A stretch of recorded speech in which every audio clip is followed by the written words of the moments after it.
Good morning, church family. It is May 17th, 2020, and we are here for Sunday school on Facebook and on YouTube. I hope you are able to join us. If you're not able to join us live, definitely check it out afterwards and leave your comments. If you have questions or if you have some things that you think should have been brought out in the lesson that maybe I missed, because I do that sometimes, definitely comment and let us know and bring those points out as well. We will have service starting at 10:50 over in the chapel. It will be live streamed. We will be back in person that first Sunday of June, and I am so excited about that. Also, just kind of wanted to give you guys an update. We got a call this morning. This is actually a year ago to the day that Blake's grandmother passed away. And his great aunt, her sister, passed away this morning from COVID. So if you'll just keep them in your prayers and lift them up, I would greatly appreciate that. All right, so we're going to dig into some scripture this morning. And I think it's interesting because I had not talked to Shane about what this next lesson is before he wrote our questions for the discussion forum the other day. And a big part of his questions were about service. And this morning we're going to be talking. I'm back. All right. Hopefully that will take care of the issues. Anyway, so like I was saying, I thought it was interesting that a lot of Shane's questions that we dealt with within the panel discussion on Wednesday focused on service, because that's what we're talking about today. So we've been going through things that can help messy relationships, and none of us really like messy relationships, but we all have them at some point in our lives. And the first Sunday was as Barnabas being an encourager, and we learned how to encourage others and how encouragement can help us be more successful in mending messy relationships. And then last week we talked about the really messy one. You got to kind of get the broom in there and scrub and take some real effort, and that is forgiveness. Okay, so we are, oh my goodness, I am really struggling with keeping connected. I do apologize. Hopefully you guys can hear me. Okay, so this morning, like I said, we're going to be talking about service. We're going to be in the book of Galatians in the New Testament. And this is a letter that Paul wrote, of course. We love Paul. But the reason and the focus that he wrote this letter was because there were some false teachers that had come into the early church. And they were teaching two very different, yet still very, very much dangerous points of theology that were just wrong. Number one, the first group were called Judaizers. And isn't that funny? Kind of like Judaizers. I always think of like an Energizer bunny or whatever. But Judaizers were coming in. They had come from the law. And you have to understand, like, that was hard. That was difficult. They were taught their entire lives to live by a certain set of rules and standards and to obey these certain things. And when Christ came and he fulfilled the law, which we'll talk about a little bit later, that was really different. That was a big change, a big pivot for them. So some of them were still stuck in that, and they were called Judaizers, and they were very big on the religious traditions and the religious ceremonies like circumcision and all those other things of the Old Testament. And they were teaching that those are the things that mattered. Kind of like we would maybe call somebody that did this today a legalist, somebody that really focuses on the what you do and how you do it versus who you know and the relationship that you have with Jesus. It's all about the rules and following the religious traditions and and the pomp and circumstance of it. And so they were very concerned with that. Okay, so those were the Judaizers. Then into the spectrum, you had people that were teaching basically that if you knew Jesus, it gave you to make any choice. Okay, and that you were free to go and live a life that didn't glorify Christ, or in the moral laws and the moral code within the Old Testament was just to be get out of hell free card or whatever, in sin. Now, both of those ideas are very right. So that was under. So we're going to start with Galatians chapter 5, starting in verse. Do not use your freedom as an opportunity for the flesh, but through love serve one another. For the whole law is fulfilled in one word: you shall love your neighbor as your. See me now? All right. Hopefully that took care of it. I have no idea why all of a sudden our bandwidth is not working so well. So we're gonna hop on over here and try something new. Okay. So let's read that again. Galatians 5:13 through 15. It says, "For you were called to freedom." And remember, who is he talking to? He's talking to fellow believers. He's talking to the church, right? So you were called to freedom, brothers. Only do not use your freedom as an opportunity for the flesh. What is flesh? Oh, do we know the woes of following ourselves, right? That pride that just make bad decisions. So do not use this as an opportunity for the flesh, but through love, do what? Serve one another. And I love that it says through love. So you have to check your motives. It has to be through love that you serve one another, not to check off a box or to say you did so or to point back to yourself. It can't be a self-serving, a self-promotional kind of service. For the whole law is fulfilled in one word. Okay? He's like, this is it. This is what Jesus said. And we talked about that when in our first week when we talked about love. But it said, but if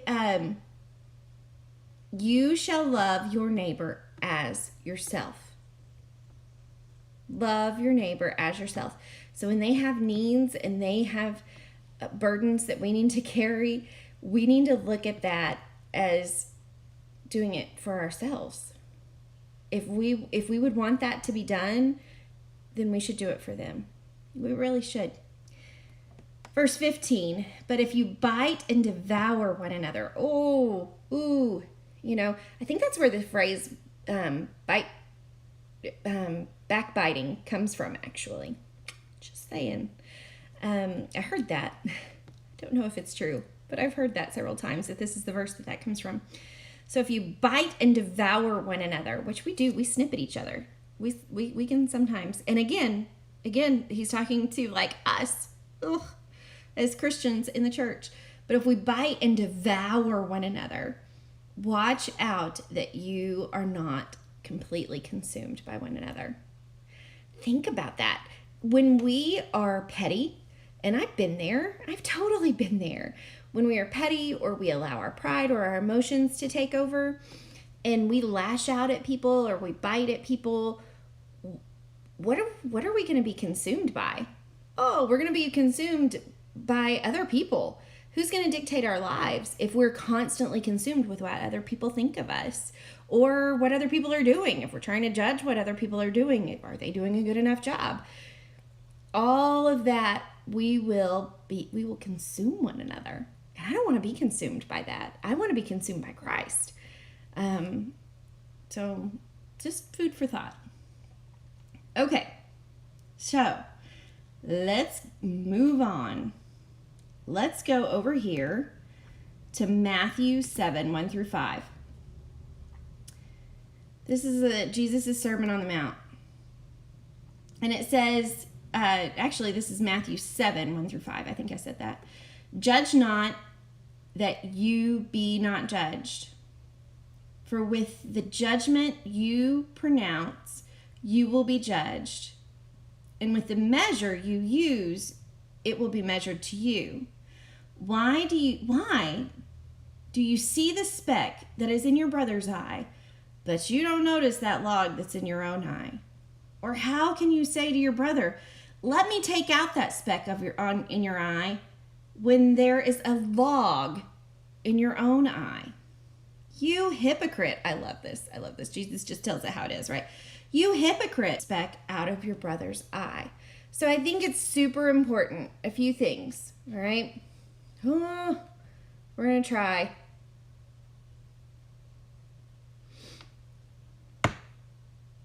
Can you hear me? I hope you can hear me. Okay. So we are going to try to break this down. Judge not, that you not be judged. I think it's important to understand what the difference between consumed by what they're doing, their actions, okay? And holding somebody accountable is being concerned with their heart. Right? And if our heart isn't in a good place, then our actions are really going to be messed up. It will be. And I like that Jesus reminds us to look within ourselves first. So sometimes I can see somebody doing something, or I can I want to be that mom and be like, come on, what are you doing? You know better than this. Especially if it's to people that I love, that are that are in the family of God with me, and I just want to go up to them and be like, come on. You know better. So we do that. Before we do that, what do we need to do? We need to spend some time in prayer. We need to look at ourselves in the mirror and go, okay, Lord, search my heart. Know my ways. If there is anything within me, if there's that log sticking out of my eye, help me to see it. Help me to see it. And if there is, let's get that out of there before I concern myself with anything anyone else is doing. And then when I get the log out of my own eye, you know what I have more of? I have more compassion. I have more empathy. And I really, you can either have compassion for people or you can compare yourself to people. And I really pray that I have more compassion than I do comparison. Because if we have comparison, that's the thief of joy, right? Comparison is the thief of joy. It's going to rob you of that peace, of that joy that just comes like a wellspring from God. And comparison never ends well. It never ends well because you sometimes you emulate people and you look up to people so much and you put them on such a high pedestal that when they fall, it crushes. It crushes you. It crushes everyone around you because they became like a demigod. They took that place as an idol in your life. Or on the other end, it can make you be boastful and prideful because you can look at everybody else and go, well, at least I'm doing better than them. I mean, how many times have you tried to justify your bad behavior by pointing to somebody else's worse behavior? All right? God doesn't do that. God doesn't say, well, your sin wasn't as bad as their sin, so I'm going to give you a pass on that.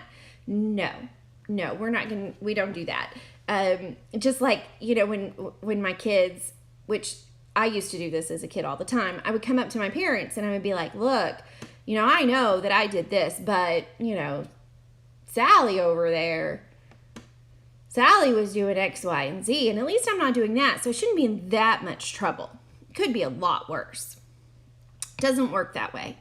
Comparison versus compassion. If you have compassion for somebody, then you're really serving them through that lens of love. All right, which is incredibly, incredibly important. All right, we've got to dig on in here. Are we ready? Let's go back to Galatians. We're going to skip down now to chapter 6, verses 1 through 5. It says brothers. So again, we know that that Paul is talking to fellow Christians. He's talking to the church, right? Brothers, if anyone is caught in any transgression, which you will be because you're human and you sin, and others are going to be caught in transgressions because guess what? They're human. They're human and they make mistakes too. You who are spiritual, not ye who are religious, not ye who are holier than thou, because we kind of get that prideful way sometimes. No, you who are spiritual should restore them. I love that word. Restore him in a spirit of gentleness, Keep watch on yourself, lest you be tempted.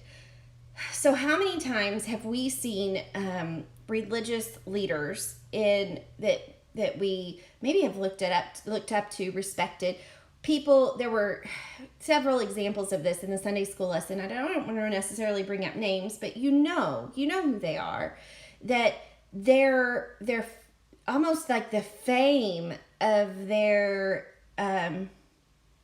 pastorate got to their head, and they took so much pride in it that they themselves were found that they took their eyes off of God, and they weren't doing it for God anymore. They were doing it for themselves. And as soon as they started doing it for themselves, which I do believe in most cases at first they were doing it genuinely for Christ, but when they took their eyes off of Christ and it started being all about them, then they fell to temptation, because it is very enticing. Power, control, pride. I mean, my goodness, how many wars have been fought over those things alone? And it is because that's alluring, that's enticing. And they fall to that temptation. So verse 2, bear one another's burdens and so fulfill the law of Christ. For if anyone thinks he is something when he is nothing, he deceives himself. Really. If you think you're something, you're not. There's nothing good within you other than Christ. That goes for me too. I'm a horrible person outside of him.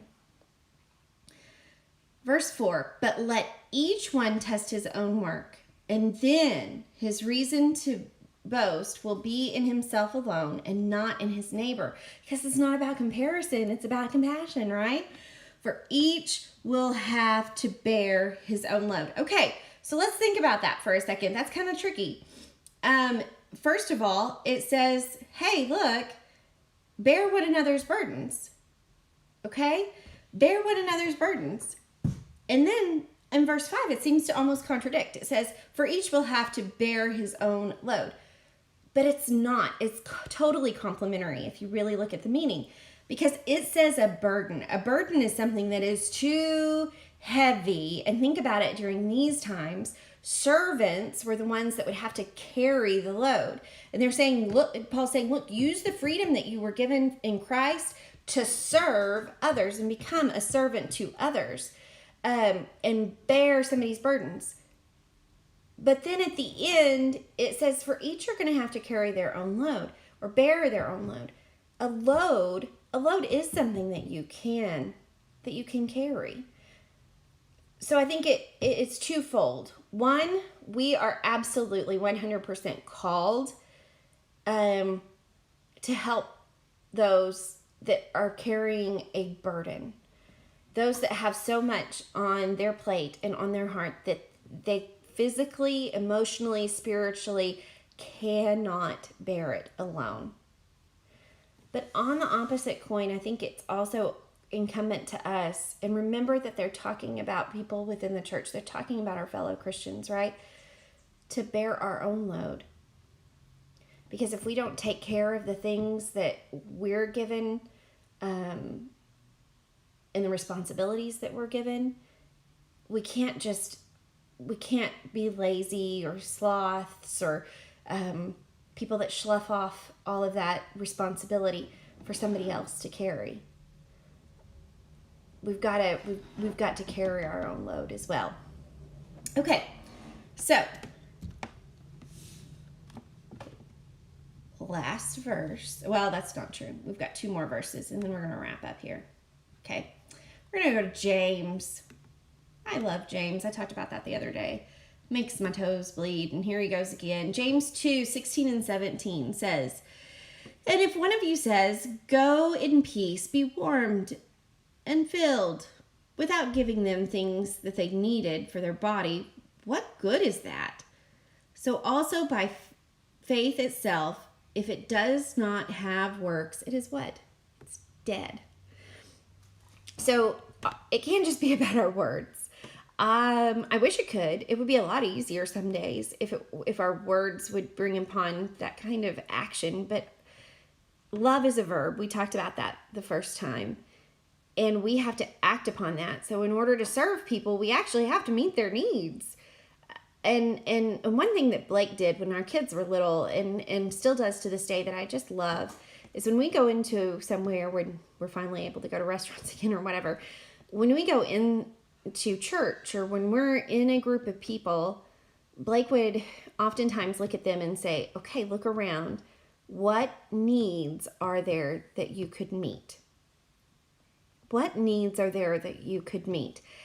And I think that that's really important, because I think we oftentimes miss out on those opportunities to serve others because we're just busy and we're consumed in what we're doing, which is just part of life. But we have to remember that we're called to serve others. And so look for those ways, look for those areas to serve one another. And then do it. Not just see a need and pray for the need, or go up to a person and say, I'm so sorry that you're hungry, or I'm so sorry. I say I'm sorry until my sorries don't mean anything. That's a really bad habit of mine. But go and do. Go and do. And your doing might be very different than somebody else is doing, and that's okay. Some of us are called to serve by mending fences, and some are called by providing meals, and some are called to write letters and to help meet needs financially. Sometimes there are all sorts of ways that we can serve one another, but just don't forget to do it. Don't forget to do it, because if we do, then our works are dead. Okay, let's go back over here.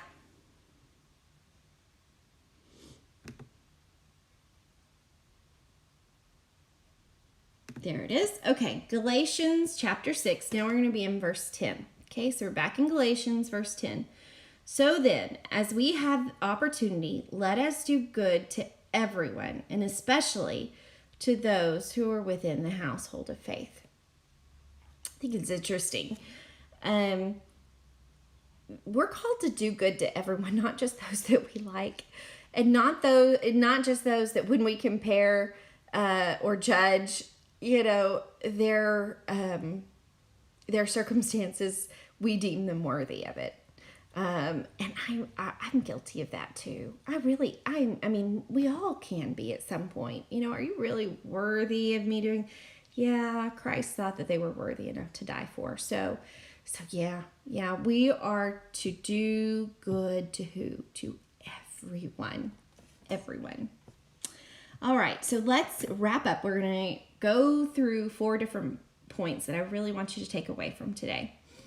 Point number 1 is restore versus judge. So when somebody restores something, it usually takes a whole lot more work than just buying another one. We live in such a disposable society that we throw away our plates and our spoons and our forks, and if clothes get worn, we just throw them out. If we don't like the furniture because it's out of date, we just get new and replace.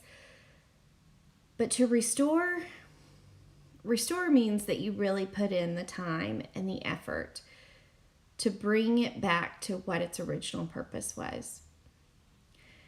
And I think that needs to be, and the Bible calls us that needs to be our motivation when we go to a brother or sister who we found in sin, or who we have a messy relationship with.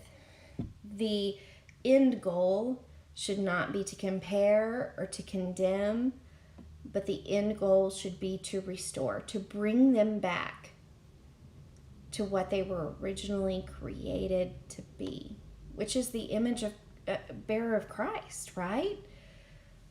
To restore them. Because as a society, we throw bricks at people. We're really good at tearing down or just replacing. But restoring is an art that I think we need to get back to, that we need to relearn. So the second thing, so we need to restore through service, not condemn, not judge. The second thing is we need to carry one another's burdens. Remember, we talked about that. Everybody has a load. Everybody carries their own load and should carry their own load. But sometimes we go through a season of life where we have burdens, and we have burdens that are so heavy that there is no fathomable way that we are going to walk through that season unless we have people to come up and help pick up and help us carry our burden. Be that person. Be that person who helps carry a burden instead of criticizes the burden or critiques the burden. Why are you in this situation? What got you here? Obviously, there's a time for that in reflection, but when they're in the middle of that horrible storm is not the time to sit there and criticize or say, I told you so. That's never the right attitude to have or the right heart. So help carry them. Help carry their burdens. They'll still have a load, but help carry their burdens. Don't enable them by doing everything for them, but carry those burdens through those seasons. That's just really hard. So, first, restore. Second, carry. Third is to humble. Okay? So you've got to humble yourself and go, ooh, let me check myself. Are my motives pure? So am I serving this person because it's going to make me look good? Am I serving this person so I can put it all over social media and tell everybody what I did? Am I serving this person because I think if I don't, some people will think I'm a bad person? What are your motives? What are your motives to helping this person? Is it even a selfish motive of I'm going to help this person because then they're going to owe me one? Okay? As kids, my brother and I would play that game, like, right? I do something for you, but next time you owe me one. No. That's not how it is. So check your heart, check your motivations, and humble yourself. Make sure you're not doing it for a pride reason to make yourself look well or just for some self-promotion. Fourth is that you are responsible for your own load. You're responsible for your own load. And there are some times when our load is going to be heavier than others. But you can't just let your load down. Put your backpack down. All of the things and responsibilities. And wouldn't that be great? You just can't run from them. You can't just leave them be and leave it for someone else to pick up. I think I was talking to somebody who has a relative who just did that, who just ran away from all their responsibilities, their children, their job, everything, just left their load, and now everyone else is having to carry that load. You can't do that, and that's not what God calls us to do anyway. You got to carry it. But when it becomes a burden, when it becomes a real burden, it's okay to ask for help. Oof, we don't like that, right? And then you got to accept it too. You've got to accept that help and go, okay, come here. I could use it. It's okay. I'll give you a little bit. And then when your load becomes lighter, pass it down. And take somebody else's burden for a little while. Take some of their burden. Man, oh man, serving. Service is the epitome of being Christ-like, of being a Christian, because Christ came to the earth not to be served, but to serve. Serve one another. Serve one another by restoring those relationships. Not comparing and not judging and not condemning.